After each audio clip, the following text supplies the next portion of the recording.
Venice, 1731, a city of winding canals and shadowed alleys, held secrets that whispered of a horror almost forgotten. The fog rolled over the Grand Canal like a shroud, hiding the flickering lamps and the figures that moved silently along the quays. At night, a strange chill settled over the city, and even the gondoliers spoke in trembling tones of the dead that walked unseen. Rumors spoke of a puppeteer, cloaked in tattered velvet, who controlled not mere wooden dolls but bodies that should have been long buried. The nobles of Venice whispered in fear, recounting sightings of lifeless figures rising, their limbs moving with unnatural precision, performing dances macabre and grotesque beneath the moon's cold light. The city's markets, once bustling with merchants, grew eerily quiet as the sun sank behind the bell towers, for the living feared the watchful eyes of those who had passed on. Children shivered at tales told in hushed voices, stories of victims who vanished only to return, strings invisible yet pulling their movements like a cruel orchestra. The canals themselves seemed to carry the echoes of soft, sinister laughter, as if the water remembered crimes long buried, and the puppeteer's cursed influence had seeped into the very stone and timber of Venice. Theaters, abandoned yet haunted by their past, became stages for performances no living soul was meant to witness, where the dead were made to dance in endless repetition, each motion a testament to the puppeteer's brutal mastery. The air was thick with a sense of impending doom, as every shadow and reflection hinted at the presence of something beyond comprehension. The puppeteer's name was spoken only in whispers, yet fear spread faster than gossip, reaching every corner of the city, from the gilded palaces of the elite to the narrow alleys of the poorest districts. Scholars and clergy debated in secret, some claiming it was witchcraft, others insisting the puppeteer had made a pact with forces best left unnamed. The cries of those who had witnessed the performances haunted dreams, leaving an imprint of dread that would linger long after sunrise. Stories of victims found in grotesque positions, limbs twisted unnaturally, became common among those brave enough to recount them. The streets seemed to shiver with anticipation, as if Venice itself was alive and aware of the puppeteer's every movement. Even the wind carried whispers, words half heard in the dark, speaking of bloodshed, executions, and curses that would not rest. The city's magistrates were powerless, bound by superstition and fear, unable to confront a threat that defied logic or reason. As the moon reached its zenith, the dead were said to rise and bow to their master, a performance unseen by the living yet palpable in its horror. The puppeteer moved unseen, strings invisible to the eye, yet the dance of the dead was flawless, each step a chilling display of control and cruelty. No one knew the origin of this sinister figure, nor the limits of his power, only that every night, Venice trembled under his dominion. The fog thickened, swallowing streets and piazzas, as if the city itself sought to hide from the horror lurking within. The populace spoke of cursed buildings where the dead congregated, the walls echoing with tortured cries and muffled laughter. The canals reflected not the stars but shadows that should not have been, movements of vanished bodies orchestrated by a hand unseen. By day the city tried to appear normal, yet the memory of the night's macabre displays haunted every alleyway and corridor. The taverns buzzed with rumors, each more terrifying than the last. Tales of a cult perhaps aiding the puppeteer, or of poisons that forced the dead into unnatural obedience. The puppeteer's victims were said to have been chosen at random, yet each played their role in the horrifying theater perfectly, as if compelled by a force beyond life itself. The noble families whispered of fortunes lost and lives ruined, their tragedies intertwined with the strings of the puppeteer's sinister craft. Venetian law enforcement was helpless, baffled by disappearances and strange occurrences that left no evidence. No bodies, only the lingering sense of dread. The city itself seemed to mourn, its canals carrying whispers of bloodshed and forgotten rituals, echoing the horrors orchestrated by this dark figure. The puppeteer became legend, a figure whose story blurred the line between myth and reality, whose very existence challenged the living to understand the unnatural and the cursed. The city of Venice held its breath as the puppeteer's influence grew, spreading like a shadow over every canal, alley, and piazza. Those who dared to speak of him found their voices stilled by fear, and the few scribes who recorded his deeds did so in secret, knowing discovery could invite a fate worse than death. The fog thickened nightly, swallowing lanterns and cloaking the movements of the dead. their wooden and human-like forms swaying under invisible strings. Theaters, once places of joy and music, became stages of horror, where the macabre dance of corpses and marionettes captivated only the cursed eyes of witnesses, brave enough to endure the spectacle. Noble families whispered, behind closed doors of vanished servants and peculiar accidents, believing their misfortunes to be orchestrated by the puppeteer's cruel hand. Merchants hesitated to traverse the empty squares at dusk, for tales spoke of victims once alive, compelled to act in ways that defied nature and sanity. Every sighting was met with disbelief and terror, as the dead appeared to perform with intent and consciousness. Yet none remembered life or choice, bound entirely to the puppeteer's will.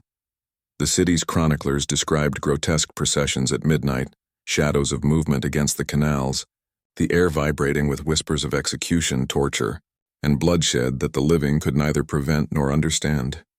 Rumors spread of cursed objects, marionettes carved from the bones of the deceased, each imbued with a fragment of a soul, ensuring obedience beyond death. The clergy debated in hidden chambers, fearful of invoking wrath if they attempted to intervene. Speaking of curses and demonic pacts, their prayers sometimes answered by nothing more than silence and the distant echo of a violin string. Merchants and sailors told of seeing figures atop gondolas at night, bodies moving unnaturally, performing gestures impossible for the living, eyes vacant yet conveying messages of terror. The puppeteer himself remained unseen, a phantom in the mist, yet his presence was undeniable, etched into the fears of the city's inhabitants and the whispers of every alley child. Venetian magistrates convened in secrecy, attempting to trace the origins of the disappearances and strange performances, but every lead dissolved into shadow, leaving only horror in its wake. The canals carried not just water but a memory of the victims, their bodies moving silently beneath bridges, their cries unheard yet somehow known to the living. The fog became a character itself, thick with the scent of decay and the whispers of the dead, weaving a tapestry of fear that blanketed Venice nightly. Theaters, palaces, and abandoned warehouses echoed with soft movements, the sound of strings and unseen feet tapping out rhythms macabre, as if the city itself danced to the puppeteer's dark composition. Children spoke of shadows that moved independently, of toys that seemed alive, echoing the larger, more sinister acts occurring in the streets and piazzas. The puppet master's legend grew with each passing night. Stories of bodies rising, dancing, and then vanishing became so common that even the most skeptical citizens whispered of the cursed figure behind it all. Observers reported visions of marionettes stitched with real hair and eyes that seemed to follow, a grotesque mimicry of life that both fascinated and horrified those who glimpsed them. The canals mirrored the horrors above, reflecting nothing of the sky but the haunting silhouettes of the dead at play, a constant reminder that Venice's streets were no longer safe for the living. Rumors of a secret cult aiding the puppeteer surfaced, their meetings hidden in abandoned theaters and crypts, performing rituals that bound the dead to serve, ensuring the puppeteer's control would never falter. The citizens spoke in whispers of bloodshed and executions carried out by invisible hands, of bodies found in twisted positions that defied understanding, the macabre artistry of a master unseen. The fear permeated all aspects of Venetian life, affecting commerce, art, and daily routines, as everyone lived under the shadow of strings that none could see or sever. The puppeteer's story became legend before it even ended, a dark chapter in Venice's history, blending forgotten victims, cursed acts, and the inexplicable movements of the dead, ensuring that for generations, his name would inspire both terror and fascination. Every alleyway, every canal, every piazza seemed to remember, the echoes of vanished lives and macabre performances lingering long after the night ended, leaving the living to wonder if they had ever truly witnessed the events or merely imagined them in fear. The city slept uneasily, knowing that with the next sunset, the puppeteer would return, and Venice would again host his dark symphony of control over life and death, the macabre master of both human and puppet. The year was 1731, and Venice stood as a glittering city of trade, art, and shadows, its canals reflecting both wealth and hidden terror. The city was ruled by patricians, families whose names were whispered with reverence, yet even they trembled at tales of the puppeteer, for his reach seemed to extend beyond social rank. The Grand Canal glittered under lanterns, Yet beneath its surface lay a darker world, one that few dared to explore at night. Old warehouses, abandoned theaters, and forgotten crypts became stages for events that blurred the line between the living and the dead. A solitary figure, known only as the Macabre Puppeteer, was said to move silently through these spaces, his presence both feared and unseen. He was a man of mystery, his appearance a shadowy silhouette, draped in velvet stained with age and secrets. The citizens could not agree on his origins. Some claimed he was a former noble fallen from grace. Others whispered of foreign sorcery brought through clandestine trade routes. The victims were varied: merchants, servants, even minor nobles vanished without trace, only to later appear in grotesque tableaux controlled by unseen strings, performing acts that defied natural movement. The authorities were powerless, their efforts thwarted by the puppeteer's cunning and the fear he instilled in witnesses. Merchants and gondoliers alike spoke in hushed tones of shadows, moving unnaturally across plazas, of lifeless eyes that seemed to observe without blinking. The air was thick with rumors that a secret cult existed, aiding the puppeteer, providing the arcane knowledge and cursed artifacts needed to manipulate the dead. The city's clergy attempted intervention, offering prayers and blessings, yet their words fell on ears deafened by the puppeteer's dark influence. Tales spread of masked performances in hidden theaters, where victims danced macabrely, their movements precise, each step a testament to the puppeteer's mastery of life and death. Noble families feared for their children, forbidding them to roam streets at night. Yet even the safest homes could not entirely escape the creeping terror of vanished victims. The canals, usually a symbol of Venetian beauty and commerce, reflected the twisted reality of the city at night, shadows moving against the water as if controlled by unseen hands. Whispers spoke of the puppeteer using these waterways to traverse the city unseen, delivering victims to stages of horror hidden from the living. The Venetian guard was baffled, encountering empty streets and silent witnesses, finding only the remnants of scenes too grotesque to describe in official records. The puppeteer's power seemed to grow with each disappearance, the city itself recoiling under the weight of fear, yet unable to confront an enemy so elusive. Among the citizens, some claimed sightings of the puppeteer himself, a tall, gaunt figure with eyes dark as the canal depths moving silently between shadows, manipulating bodies with hands that never touched but always controlled. The fear of his presence created an unspoken rule. Do not leave home after dusk. Do not speak his name aloud. Do not trust the shadows. The city became a place of whispered terror, where every reflection in water or mirror hinted at the presence of the dead and the master controlling them. Even the most skeptical scholars and travelers noted an unsettling sense of foreboding in Venice, a palpable dread that seemed rooted in the unseen puppeteer's influence. Rumors told of objects imbued with his power, marionettes carved from bone, dolls stitched with hair, instruments that caused bodies to obey invisible strings, each artifact a tool in the orchestration of macabre displays. The Macabre Puppeteer's reputation spread beyond Venice, carried by merchants and sailors who glimpsed the horrors on their nightly routes, their tales adding layers to the growing legend and cementing fear in hearts of those who had never set foot in the city. The boundaries between myth and reality blurred, as victims vanished and reappeared in tableaux that seemed staged by a hand both cruel and precise, leaving the citizens unsure of what was real. The authorities, both civil and religious, feared acting openly, for to challenge the puppeteer directly was to risk becoming part of his grotesque theater, another body bound to strings beyond death. The canals whispered the stories of forgotten victims, each telling of vanished lives and cursed nights, the city itself a silent witness to horrors performed under the shroud of darkness. The city of Venice remained a labyrinth of shadows and whispers, where the wealthy and the poor alike feared the unseen hand of the macabre puppeteer. Streets once alive with merchants and performers now echoed only with the hushed conversations of those too frightened to move freely at night. The Grand Canal, a symbol of Venetian pride, became a stage for nightmares, reflecting flickering lanterns and dark shapes moving unnaturally under the moonlight. Venice's patricians spoke in secret of vanished family members, their faces pale with dread, as rumors spread of bodies manipulated in grotesque tableaux, limbs twisting in ways that defied natural laws. The puppeteer's victims were not chosen at random. Each seemed to serve a purpose in a dark narrative, a performance that terrified both witnesses and those who never saw it themselves. Merchants reported shipments gone missing.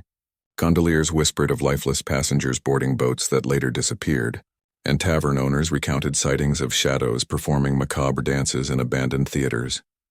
The clergy attempted exorcisms and blessings, yet their rituals failed to deter the puppeteer's influence, and some priests began to fear their own churches might be corrupted by unseen forces. Rumors of a secret cult assisting the puppeteer persisted, whispered in hidden corners and behind locked doors, claiming that their ceremonies ensured the dead would obey every command. The city guard was powerless, patrolling empty streets only to find scenes of vanished victims, furniture displaced, and the faint echo of invisible strings controlling bodies in impossible positions. The puppeteer himself remained unseen, a phantom whose movements were felt but never observed. Yet his presence dominated the collective consciousness of Venice's citizens. Children were warned to stay indoors. Merchants closed their shops early, and even the wealthiest nobles barred their doors at dusk, fearful of becoming part of the puppeteer's next horrific display. Theaters, abandoned and darkened, held the echoes of prior performances, their stages littered with artifacts of the macabre, dolls stitched with hair and objects carved from bone, all silent witnesses to horrors enacted under the puppeteer's command. Venetian scholars debated endlessly, trying to rationalize the impossible, yet even their most careful observations only confirmed that something beyond human comprehension manipulated the dead and the living alike. The canals carried more than water. They reflected fear, sorrow, and the lingering presence of victims bound to perform macabre routines at the puppeteer's whim. The city's daily life slowed, commerce stifled, and social gatherings diminished, for no citizen wished to risk encountering shadows that moved without form or reason. Rumors told of the puppeteer appearing at night, a tall figure cloaked in tattered velvet, eyes dark as the depths of the canals, manipulating corpses with gestures invisible yet precise, the dead performing in flawless unison. Airborne whispers spoke of bloodshed, curses and executions carried out under the watchful eyes of unseen victims, leaving the populace paralyzed with fear and uncertainty. Even Venetian historians, those dedicated to chronicling fact over fiction, recorded events in careful tones, noting vanished citizens' unnatural movements, and the cursed reputation of the puppeteer that grew with every passing night. The presence of the macabre puppeteer transformed Venice from a city of beauty into a city of dread, where every alleyway, every shadow, and every reflection reminded citizens that control over life and death could belong to a figure unseen. The canals themselves seemed to pulse with the memory of vanished victims, each ripple a silent testament to nights of torture and manipulated performance. The legend of the puppeteer intertwined with Venetian culture, his name uttered only in whispers, a dark thread in the fabric of a city already steeped in secrecy and intrigue. No citizen, from patrician to peasant, felt safe after dusk. The fear of being compelled to join the macabre dance of the dead haunted every corner, every piazza, every bridge in Venice. The macabre puppeteer became not just a tale of horror but a defining presence in the city's identity, a reminder that even the most beautiful places could harbor forgotten crimes, cursed acts, and victims whose bodies danced to the tune of strings unseen by the living. Before the horrors fully gripped Venice, subtle signs hinted at the puppeteer's rising power. Unseen strings moved small objects, chairs toppled, and doors creaked without wind or hand, leaving citizens unnerved and whispering of unnatural occurrences. Merchants noticed goods rearranged mysteriously.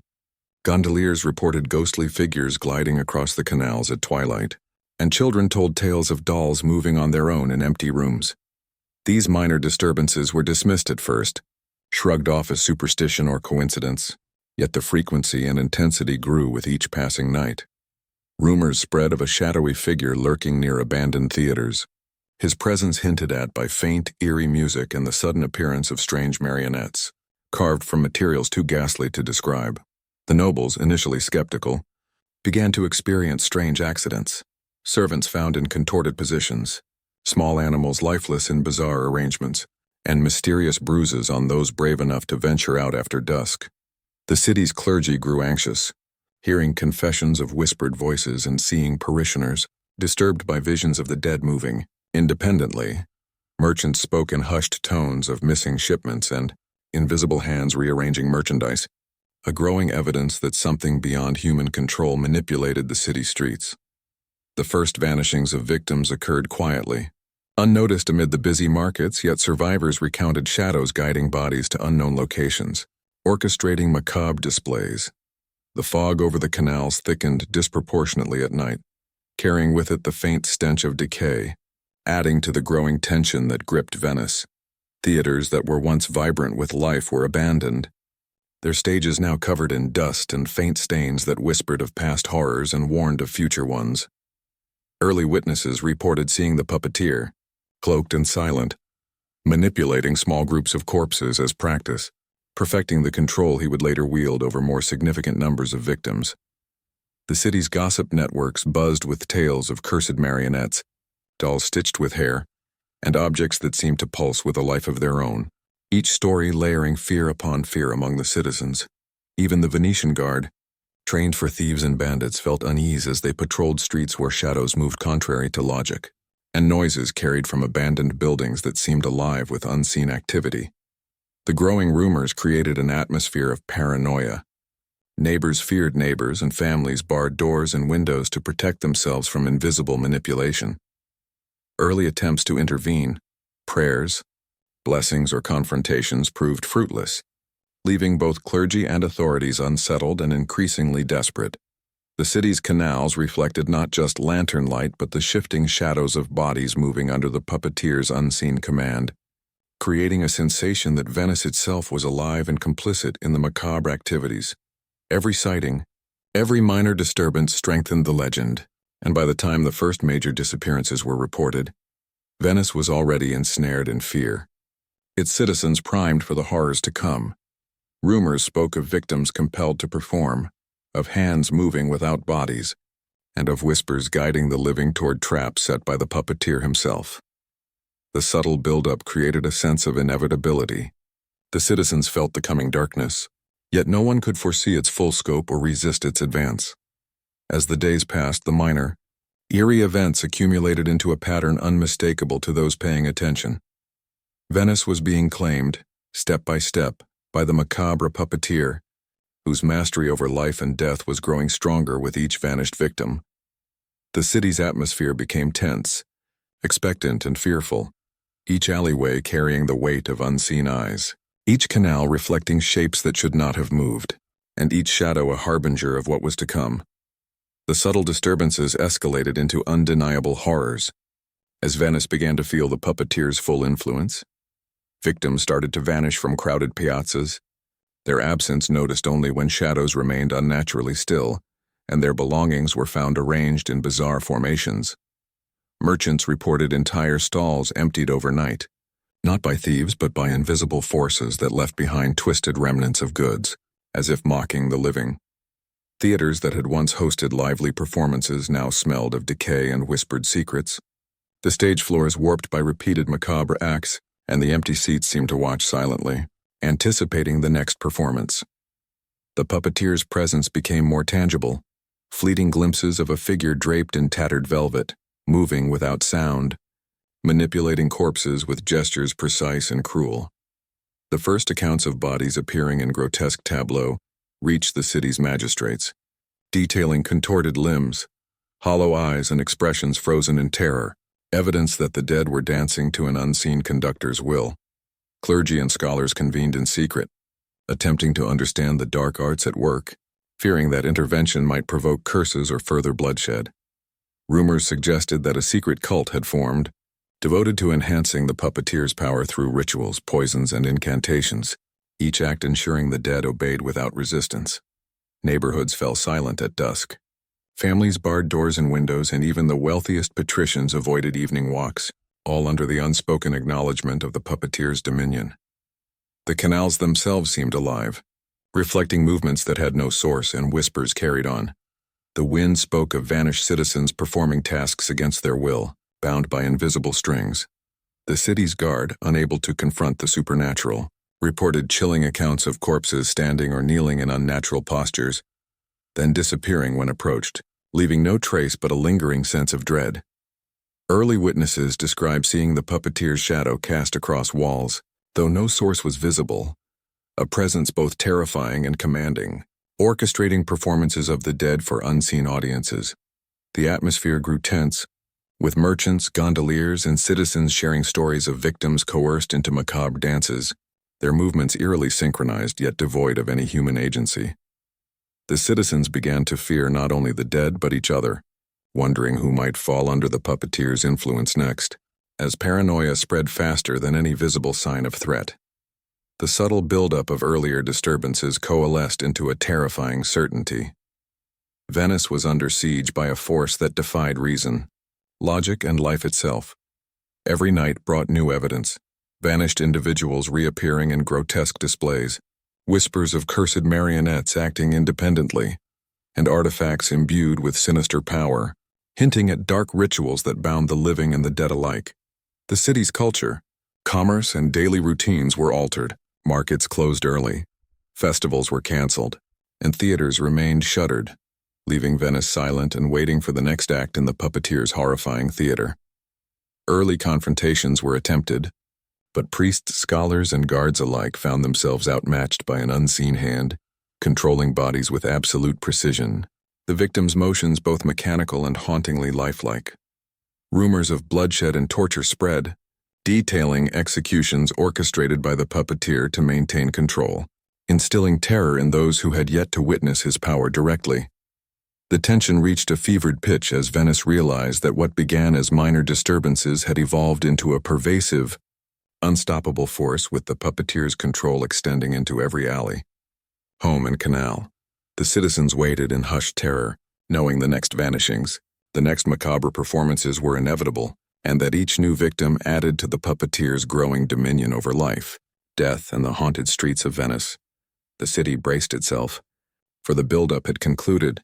The horrors were no longer whispered rumors but undeniable realities.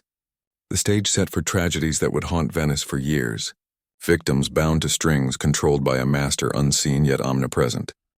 The night arrived when Venice could no longer deny the puppeteer's dominance. As his most horrifying performance unfolded before eyes wide with terror, the Grand Canal, usually serene under moonlight, became a stage for corpses manipulated with chilling precision, their movements grotesque yet eerily synchronized. Victims appeared in the open, their limbs contorted unnaturally, faces frozen in expressions of despair and agony, every motion dictated by invisible strings. The nobles and commoners alike watched in horror, unable to intervene, as bodies performed macabre dances across plazas, bridges, and even atop gondolas, the water reflecting each gruesome tableau in ghostly detail. The puppeteer moved among shadows, unseen yet commanding absolute control, his influence stretching through the city like a dark tide that could not be resisted. Each victim had been prepared meticulously, their disappearance preceding this night of bloodshed and ritual, ensuring maximum fear and impact on all who witnessed it. The air was thick with the scent of decay and the faint echo of whispered incantations, evidence of rituals performed in secret to bind the living and the dead to the puppeteer's will. The city's clergy and scholars arrived too late, encountering horrors already enacted, powerless to reverse the control or save the victims. The audience, consisting of both survivors and those drawn by curiosity, was paralyzed with dread, realizing that the puppeteer's mastery over death was complete and absolute. Every movement was deliberate, a display of cruelty and skill, each contorted pose a message to Venice. No one was beyond the puppeteer's reach. The canals themselves seemed complicit, reflecting unnatural shadows and the silent gliding of bodies across water, while the whispers of the dead filled the night air, a haunting symphony orchestrated by a hand unseen. The puppet master's mastery extended beyond simple control. The victims exhibited signs of intelligence twisted by supernatural compulsion, performing acts that were both tragic and horrifying, a cruel mimicry of life itself. The city's defenders, guards and magistrates attempted to act, but each effort was thwarted as the victims' bodies obeyed the puppeteer with impossible precision, evading capture or rescue. The first reports of outright violence surfaced, minor injuries inflicted upon those who tried to intervene, evidence that the puppeteer could punish without appearing, a terror that extended fear beyond mere observation. The citizens' screams mingled with the silent cries of the dead, creating a cacophony that echoed through alleys, piazzas, and the canals, ensuring that every witness carried the memory of this night in vivid horror. Forests of shadows danced alongside the victims, hints of the puppeteer's invisible presence, manipulating every movement, ensuring that even the brave or the curious could not escape the spectacle. The performance climaxed atop the Rialto Bridge, where a tableau of the most prominent victims displayed ultimate control, their bodies locked in positions impossible by natural means, a grotesque celebration of the puppeteer's power. The city's fog thickened as if to veil the horror, yet no concealment could hide the tragedy unfolding, as Venice's citizens became both witnesses and unwilling participants in a display that would haunt generations to come. Even the most skeptical observers were forced to acknowledge the supernatural element at work, understanding that logic and reason had no place against the puppeteer's dark command. The climax was not a single moment, but a continuous orchestration of fear, terror, and macabre spectacle, each act reinforcing the puppeteer's dominion over the living, the dead, and the haunted streets of Venice. The night left Venice shattered, the echoes of twisted bodies and unseen control lingering, a definitive statement that the city was under the grip of a force beyond comprehension, a master who commanded life, death, and despair with strings invisible yet unbreakable. The horror continued as the macabre puppeteer revealed the full extent of his control, each motion of the victims meticulously orchestrated to terrify and dominate. Venice's canals reflected the grotesque spectacle, bodies moving with unnatural grace, limbs bending impossibly, faces locked in expressions of macabre obedience. The citizens could only watch in paralyzed fear as the puppeteer's influence spread. No corner of the city safe from his cruel art. Every action was deliberate, every pose a testament to his mastery over life and death, leaving observers stunned into silence and disbelief. Merchants, gondoliers, and nobles alike witnessed victims forced into horrific tableau, each more intricate and terrifying than the last, their bodies dancing to a rhythm only the puppeteer controlled. The city's fog thickened unnaturally, curling around the victims and the audience alike, creating an atmosphere thick with dread, decay, and whispers of the dead.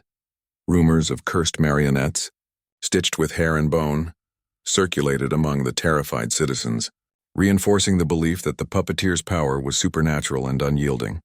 Clergy and scholars attempted intervention, chanting prayers and performing rites, yet the victims remained obedient, their movements unbroken, each step a mockery of divine order. The puppeteer's presence, though unseen, was undeniable, a shadowy force threading through every canal, piazza, and alley, ensuring absolute compliance from those under his control. The grotesque performance reached its zenith atop the city's bridges, where the most prominent victims were displayed in positions impossible for the living to achieve, a chilling statement of the puppeteer's dominance over both flesh and fear. The citizens' screams and prayers mingled with the silent obedience of the dead, creating a haunting symphony of terror, amplified by the moonlight glinting off the canals and cobblestones. The puppeteer's methods were precise. Victims vanished only to reappear in meticulously arranged tableau, each act calculated to maximize dread, each movement reinforcing the inevitability of his power. The city's officials were powerless, their attempts to intervene thwarted by invisible forces, leaving the populace to bear witness to a performance that defied understanding or escape. The victims, manipulated as if by strings only the puppeteer could see, displayed intelligence warped by supernatural compulsion, enacting scenes of horror that impressed even the most skeptical observers. The canals themselves seemed to pulse with malevolent energy, reflecting the horror above and carrying faint echoes of whispered incantations and curses, ensuring that Venice itself bore witness to the macabre spectacle. The climax was a continuous orchestration of terror, stretching across the city as bodies moved with flawless precision, demonstrating the puppeteer's unassailable control over life, death, and fear. Every alley, every bridge, and every piazza became part of the performance, with citizens trapped in the audience of a show orchestrated by a master, unseen yet palpably present. The victims' grotesque dances and contorted poses served as a chilling reminder that the puppeteer's dominion was total, leaving no soul untouched and no street safe. The city's fog, thickened with unnatural density, seemed to cloak not only the horrors but the very essence of Venice. as if the puppeteer commanded not only bodies but the spirit of the city itself. Even as the night waned, the citizens could not forget the scenes, corpses moving with perfect synchronization, invisible strings guiding every motion, a performance that would haunt memories and dreams for generations to come. The puppeteer had transformed Venice into a theater of death, control, and despair, a city forever marked by the mastery of one man over the living and the dead. The climax concluded not with a single act, but a lingering dread, an undeniable testament to the macabre puppeteer's power, leaving Venice to tremble under the shadow of his unseen yet absolute command.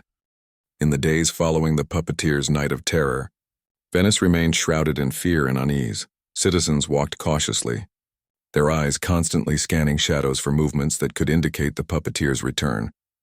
Merchants hesitated to reopen stalls, gondoliers avoided the canals at dusk, and noble families barred doors and windows, fearful that any misstep might invite the puppeteer's influence again. The vanished victims left behind families and communities haunted by grief, uncertainty, and the lingering image of bodies contorted in grotesque tableau. Rumors persisted that some victims had not truly returned, their eyes hollow, their movements slightly off, controlled by invisible strings that continued to bind them to the puppeteer's will.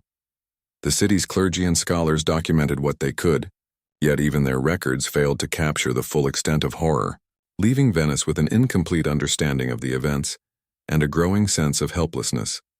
Economic activity slowed as markets, theaters, and public spaces remained largely empty, the population too afraid to gather, lest they become unwilling participants in further macabre displays. Every corner of Venice carried reminders of the tragedy. Abandoned marionettes, cursed objects, and whispered stories of bodies moving against natural laws. The survivors were plagued by nightmares, visions of the puppeteer's mastery over life and death replaying endlessly in their minds, each dream reinforcing fear and despair. The canals, once symbols of Venetian beauty, reflected now only shadows and the memory of vanished citizens, a constant reminder that the puppeteer's influence lingered long after the events of that night.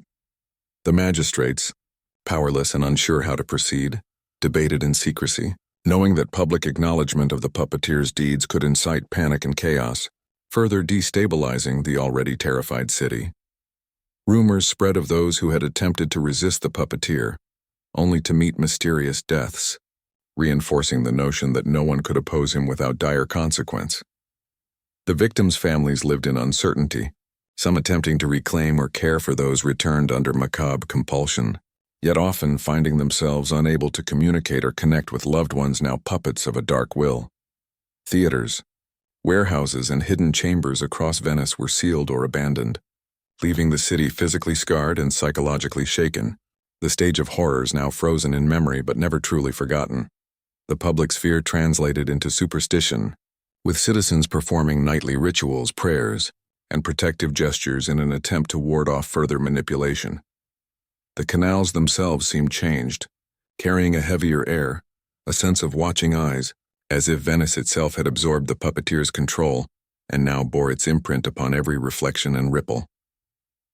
The city's culture, once vibrant with art and music, became subdued, the memory of the victims and the puppeteer's mastery over the dead overshadowing celebrations, festivals, and social gatherings. Venice remained haunted not only by the victims but by the knowledge that the puppeteer's power was not bound by time or place, and that any night could bring another performance of horror.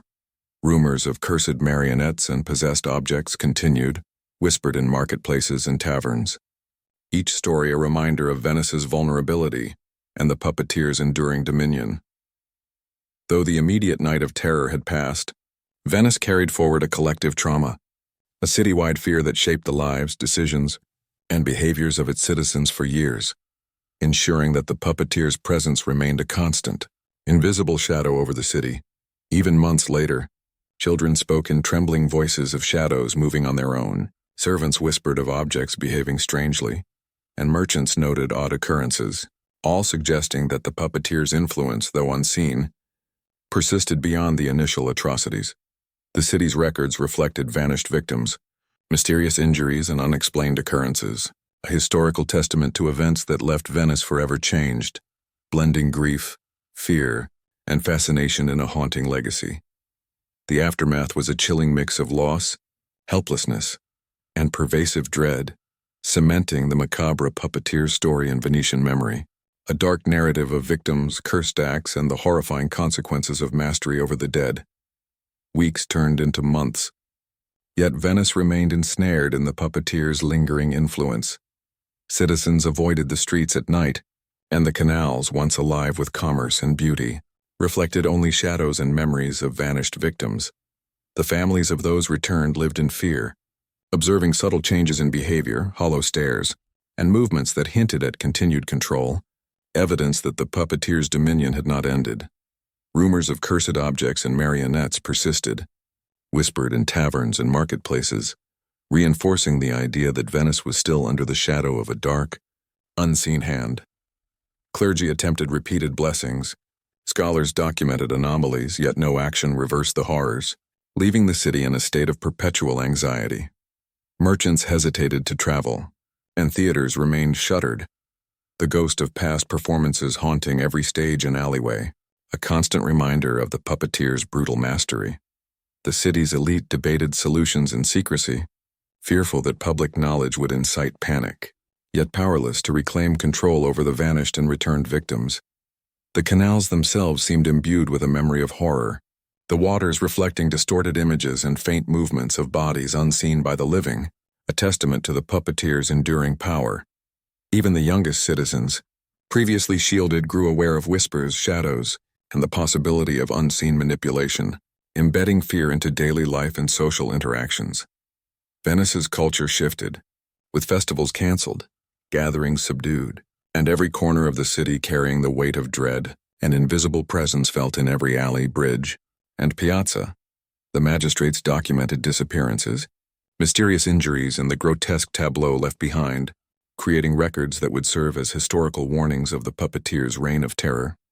Rumors of victims still bound to invisible strings spread, with families claiming to see contorted movements in the dead of night, evidence that the puppeteer's influence extended beyond what was visible or comprehensible. The city learned caution, adjusting routines, avoiding risky paths, and performing protective rituals, yet no measure offered true safety, for the puppeteer's mastery of life and death could not be resisted by mortal means. Theaters, warehouses, and abandoned chambers were sealed or left empty, preserving the remnants of macabre performances and cursed artifacts, ensuring that Venice remained physically scarred by the horrors enacted within its walls. The canals whispered of bloodshed, torture, and vanished victims, each ripple a reminder of lives controlled, manipulated, and lost, a haunting echo of the puppeteer's cruelty. Economic and social life slowed, citizens acting under the constant shadow of fear, the memory of the victims and their contorted forms shaping decisions, behaviors, and social interactions across the city.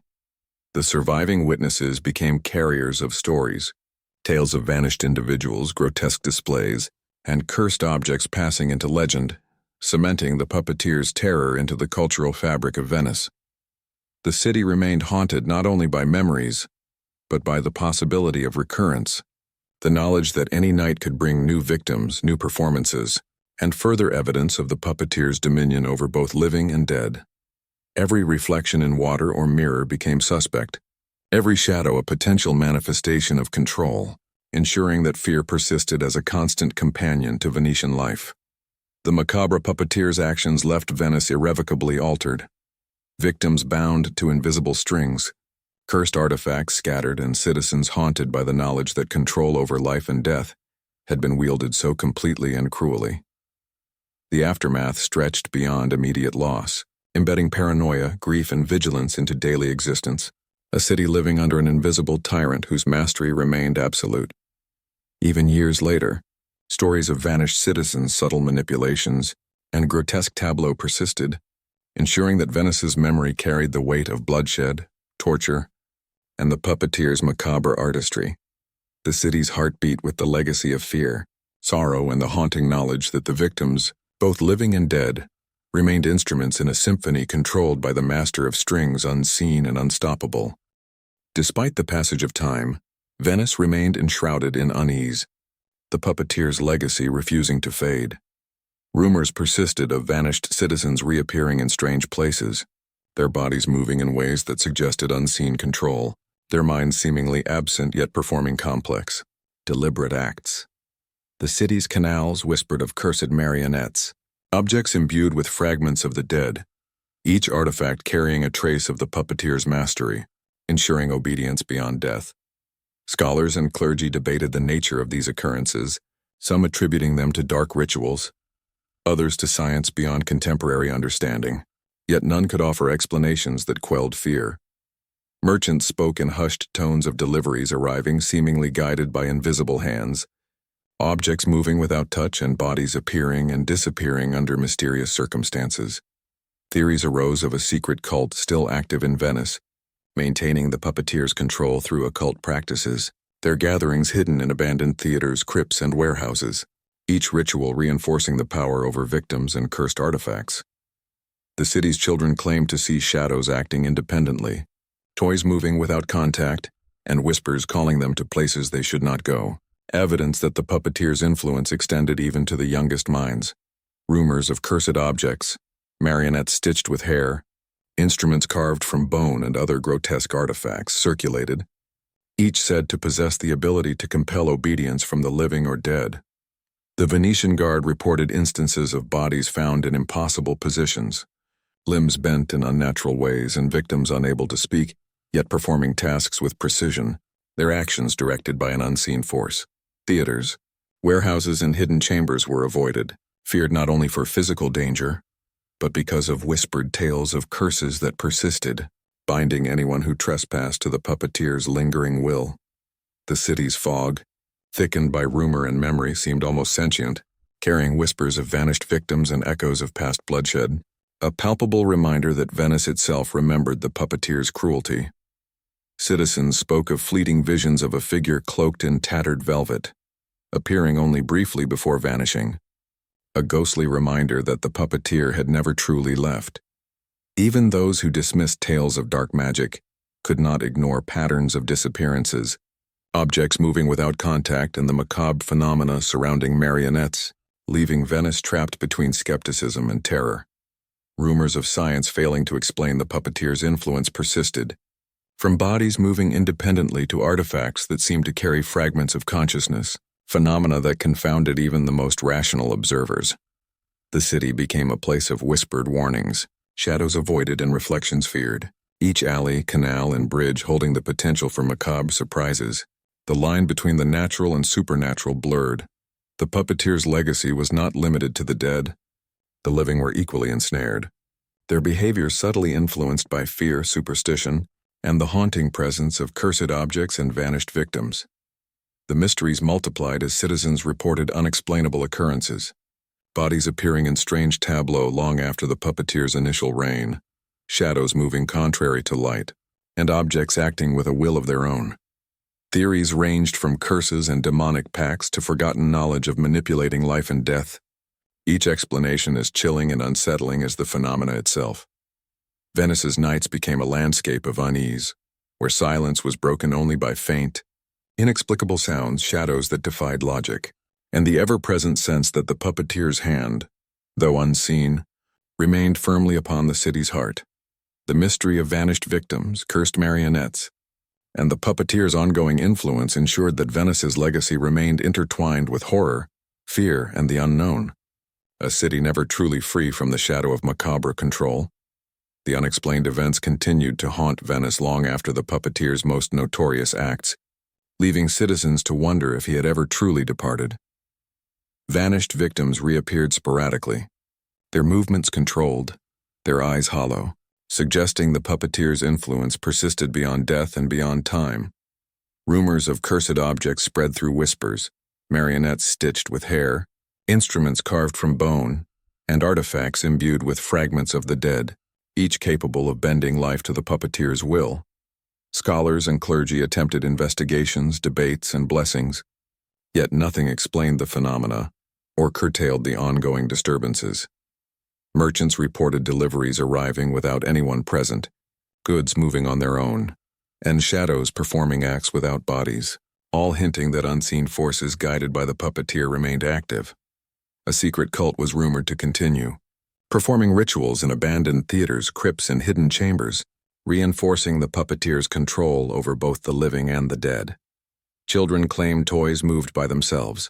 Whispers lured them toward forbidden places, and shadows followed them despite the absence of light, evidence that the puppeteer's legacy extended even to the youngest minds. The canals reflected distorted images and subtle movements, hinting at victims bound to invisible strings, a city haunted not just by memory but by ongoing manifestations of macabre control.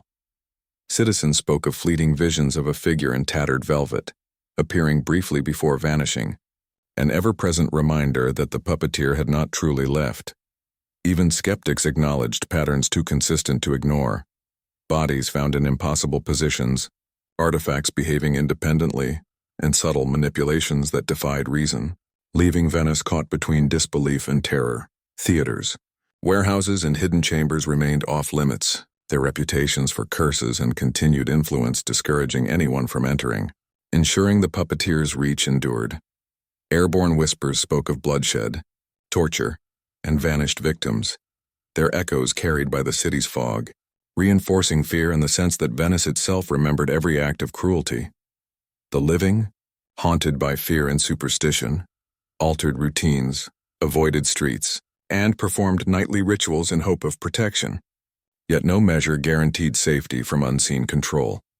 Rumors of scientific anomalies circulated, bodies that moved without cause, objects possessing independent motion, and phenomena that modern understanding could not rationalize, suggesting mastery of life, death, and supernatural force. The city became a landscape of uncertainty, shadows avoided, reflections feared, and silence broken only by faint, inexplicable sounds, creating a pervasive atmosphere of dread. The puppeteer's lingering influence touched every aspect of Venetian life, from commerce to social gatherings, ensuring that citizens remained vigilant and fearful, their actions dictated by memory and legend rather than security. Victims, cursed objects, and the pervasive fear created a city where the line between life and death blurred, and the presence of the puppeteer, though unseen, shaped daily existence. Air, water, and stone seemed infused with the memory of the puppeteer's control, every canal, ripple, and alleyway echoing with traces of vanished victims, a reminder that Venice remained under a shadow that refused to lift. The mystery of the puppeteer's power, the cursed artifacts, and the vanished victims ensured that Venice would never forget, leaving citizens to live under constant vigilance and a haunting awareness that life and death could be orchestrated by a hand invisible yet absolute. The legacy persisted, a city where the macabre, the cursed, and the haunted intertwined, victims bound to strings unseen, and the puppeteer's mastery a chilling truth that defined Venetian nights for generations to come. Even centuries later, legends of the puppeteer, his victims, and the cursed objects endure, a haunting narrative of control, fear, and the unresolved mysteries of death manipulated beyond understanding, forever entwining Venice with horror. Venice never fully recovered from the macabre puppeteer's reign of terror. The city's heart remained shadowed by fear and sorrow. Citizens walked cautiously, haunted by memories of vanished victims, grotesque tableaux, and cursed objects that seemed to linger in every corner of the canals. Theaters, warehouses, and abandoned chambers stood silent, preserved as grim reminders of the puppeteer's mastery, while whispers of his name continued to stir unease in taverns, marketplaces, and noble houses. The families of victims endured endless grief, uncertainty, and trauma, struggling to reconcile the return of loved ones whose movements, expressions, and behaviors hinted at continued control by unseen strings. Rumors persisted that some never truly returned, their souls bound to macabre acts dictated by the puppeteer's unseen hand, a chilling reminder that death and life had been manipulated beyond comprehension. Venice's canals, once celebrated for beauty and trade, reflected shadows and distorted images, each ripple carrying memories of terror, vanished lives, and the master who controlled them. The city's clergy, scholars, and magistrates recorded events carefully, aware that history must preserve the truth. Yet even their accounts could not fully convey the horror experienced or the dread that lingered. Every night, citizens remained vigilant, avoiding streets, performing protective rituals and whispering prayers, aware that the puppeteer's influence might return without warning. Rumors of cursed marionettes, stitched with hair or carved from bone, continued to circulate, each object a symbol of Venice's trauma and the puppeteer's enduring mastery. The legacy of vanished victims and macabre displays shaped Venetian culture, altering festivals, gatherings, and daily routines, embedding fear and caution into the city's identity. The puppeteer's control over life and death, his ability to compel the living and dead alike, left Venice forever marked, a city where shadows carried memory, and every reflection could hide horror. The citizens' nightmares persisted, visions of contorted bodies, whispers and the figure cloaked in tattered velvet replaying endlessly, reinforcing a sense of helplessness and dread. The city's fog seemed thicker, heavier, carrying with it echoes of vanished victims and whispered curses, a tangible manifestation of collective trauma and memory. Venice learned to exist under constant vigilance, its people forever aware that the boundary between life and death had been manipulated, and that the puppeteer's unseen strings could still move at any moment. The tragedy of the victims, the cursed artifacts and the puppeteer's macabre artistry became legend, stories passed down through generations ensuring that fear, sorrow, and respect for the dead endured in Venetian consciousness. The city remained haunted not only by memories but by the persistent possibility of recurrence, a perpetual state where shadows, whispers, and the macabre were never far away. Even as centuries passed, Venice retained the imprint of horror, a city forever intertwined with tales of bloodshed, torture, vanished victims, and the puppeteer's unassailable command over life, death, and fear. The ending was a chilling reflection. Venice survived, yet the city itself bore the scars, and the citizens carried the weight of a legacy in which the line between the living and the dead had been forever blurred, leaving a haunting, tragic remembrance of control, cruelty, and unseen mastery. Venice's nights remained haunted long after the puppeteer's reign, the city forever shadowed by fear and the memory of vanished victims.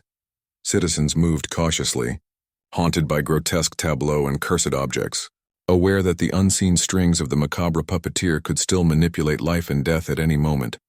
Theaters, warehouses, and abandoned chambers stood as silent monuments to horror, their emptiness echoing with whispers of past atrocities and warning those who dared approach.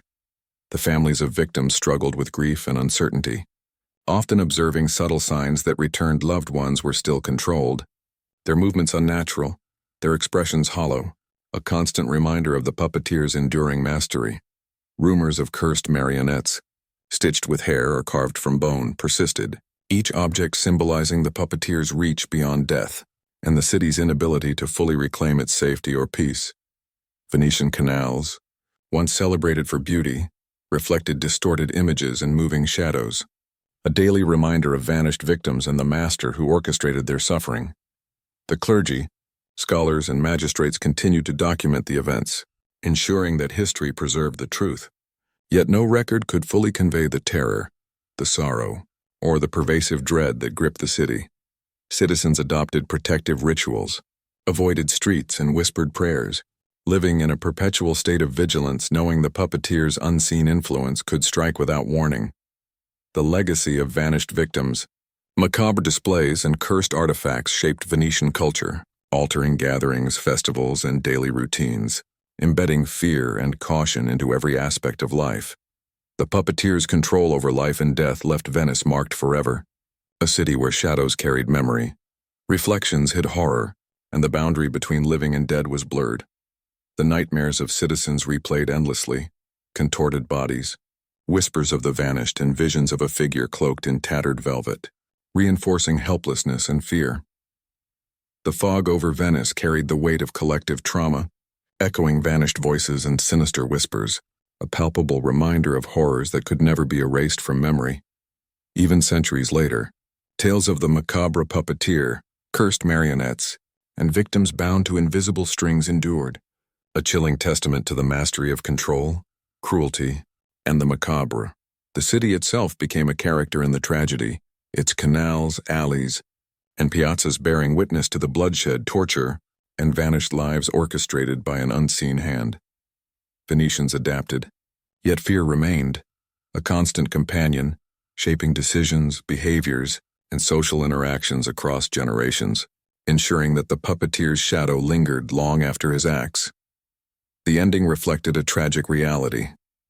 Venice survived physically, yet the city's spirit bore the scars, and the citizens carried the weight of a legacy in which life and death had been manipulated by unseen mastery, leaving a haunting eternal remembrance of horror, control, and the macabre.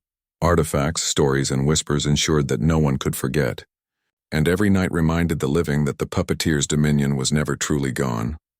Venetian memory became inseparable from the puppeteer's terror, a city forever entwined with vanished victims, cursed acts, and haunting mastery over life, death, and fear. The city endured, yet the shadow of the macabre puppeteer remained unbroken, a lasting testament to tragedy, cruelty, and the unresolved horrors that defined the very soul of Venice.